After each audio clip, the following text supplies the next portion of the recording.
Hello friends, I would like to share recent ruling given by Kerala Authority of Advanced Ruling in relation to supply of services. The service is providing of catering services to students of Government Industrial Training Institute as per government scheme.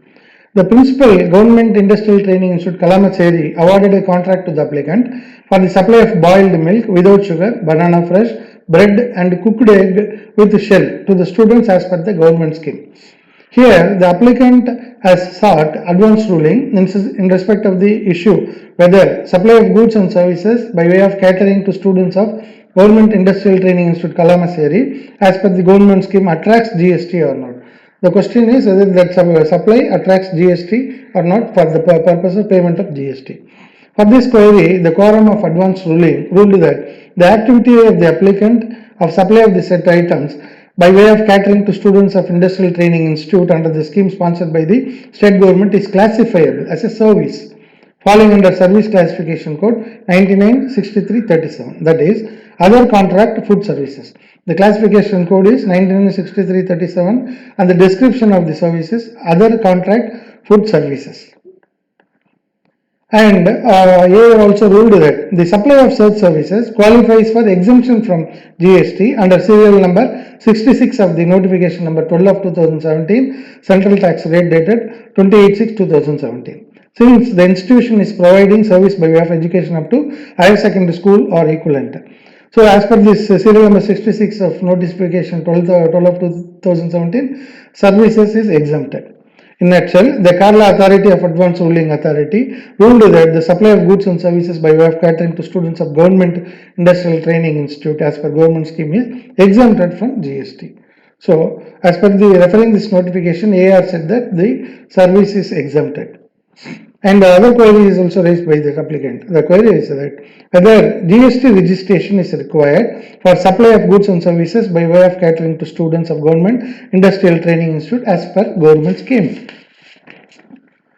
The Authority for Advanced Ruling held that as per Section 22, Authority is referring Section 22 of the CGST Act 2017. So what it says that Section 22 is saying that every supplier shall be liable to be registered under this Act in the state from where he makes a taxable supply of goods or services or both if his aggregate turnover in a financial year exceeds 20 lakhs rupees. That is, as per the Section 22, if the turnover, aggregate turnover exceeds 20 lakhs rupees, then registration is a must. That's what AR is referring there. And AR also quoting another section, that is Section 23 of subsection 1 and section 23 of CGST Act, which I read now. Any person engaged exclusively in the business of supplying goods or services or both that are not liable to tax or wholly exempt from tax shall not be liable to registration. So this according to Rule 23F1, Section 23 of 1. So if anybody supplies exclusively to the business of goods and services not liable to tax or it is wholly exempt from tax, then registration is not required.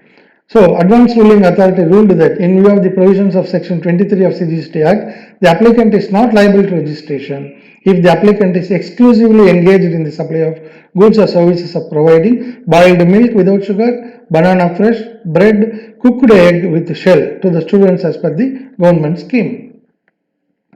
Applicant has raised one more query also. The query is whether refund of GST is eligible in the case of TDS deducted and paid under Section 51 of the GST Act. The authority held that amount deducted as TDS will be credited to the electronic cash ledger of the applicant on filing of TDS returns by the deductor as the applicant is registered. With regard to refund, Authority of Advanced Ruling ruled that since the supply made by the applicant is exempted from GST, the applicant can claim refund of the excess balance. That is, refund can be claimed in the electronic, the balance existing in the excess balance in the electronic cash ledger as per provisions of Section 54. By following the Section 54 of CGST Act, this Authority of Advanced Ruling said the refund can be claimed for the excess balance.